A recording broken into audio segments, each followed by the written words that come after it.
অনেক আত্মীয়স্বজন হজের কথা শুনলে বলেন, আমার নাম নিয়ে কাবা শরীফে একটু দোয়া করবে অথবা মদিনায় আমার সালাম পৌঁছে দিবে। এটা কতটুকু সঠিক? যদি তার নাম ভুলে যাই বা স্মরণ না থাকে তাহলে কি গুনাহ হবে?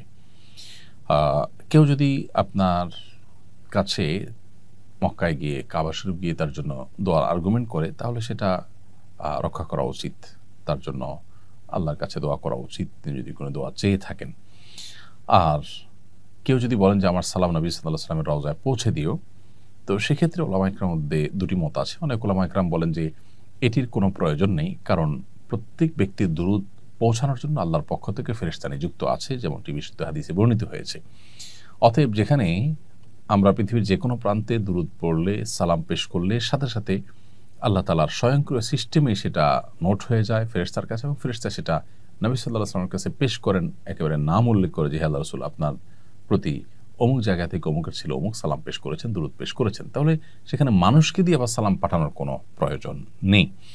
এর বিপরীতে অন্যান্য উলামা একরাম অনেকে বলেন যে এটি করা যেতে পারে, এটি করলে কোনো অসুবিধা নেই এবং তাবেঈদের কথা যে কোনো তাবেঈদের মধ্যে এটা পাওয়া যায় যে তারা যেমন খলিফা ওমর ইবনে আব্দুল আজিজ তাবেঈদের মধ্যেও কেউ পাওয়া যায় যে তারা এভাবে সালাম পাঠিয়েছেন অন্য কারোর মাধ্যমে। ওমর ইবনে আব্দুল আজিজ রাহিমাহুল্লাহ তিনি সালাম পাঠানোর কথা বর্ণিত হয়েছে এক বর্ণনায়। তো এগুলোর উপর ভিত্তি করে অনেক উলামা কেরাম এটাকে জায়েজ বলেন।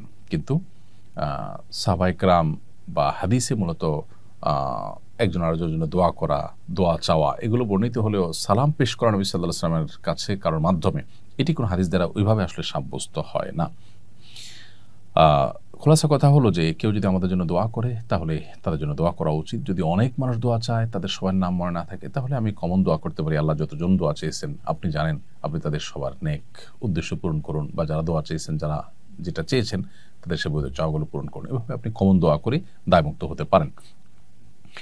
আর নবী সাল্লাল্লাহু আলাইহি ওয়াসাল্লামের কবরের সামনে সালাম পেশ যখন আমরা করি তখন আজকাল বিশেষ করে এত ভিড় হয় নিজের সালামটা পেশ করাটাই দায় হয়ে যায়। এত অল্প সময় সেখানে রানিং অবস্থায় সালাম দিতে হয়। সেখানে আসলে অনেক লোক বললে তাদের নাম নিয়ে হে আল্লাহর রাসূল অমুক, অমুক আপনার প্রতি সালাম পেশ করেছেন বা অমুক, অমুকের তরফ থেকে আসসালাতু ওয়াসসালামু আলাইকা ইয়া রাসূলুল্লাহ এরকম বলা আসলে সেই সুযোগ স্কোপ আজকাল থাকেও না।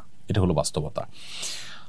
অতএব দোয়ার ক্ষেত্রে আমরা যেমন কমন দোয়া করতে পারি তাদের জন্য, আবার সেই সাথে তাদের নামের নোট নিয়ে নিতে পারি যে কারা, কারা দোয়া চেয়েছেন তাদের নামগুলো ধরে নোট দেখে আমরা তাদের জন্য আল্লাহর ঘরে বা বাইতুল্লাহ গিয়ে দোয়া করতে পারি। সেটা আরও ভালো। কারণ অন্যের জন্য যখন দোয়া করা হয় তখন আল্লাহর ফেরেশতারা যেই দোয়া করেন তার জন্য দোয়া করেন। অতএব আমি মানুষের জন্য যত বেশি দোয়া করব তার সুফল আমি তত বেশি পাবো।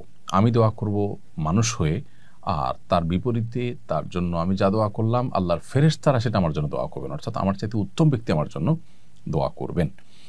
অতএব এক্ষেত্রে আমাদের কার্পণ্য করা উচিত নয়।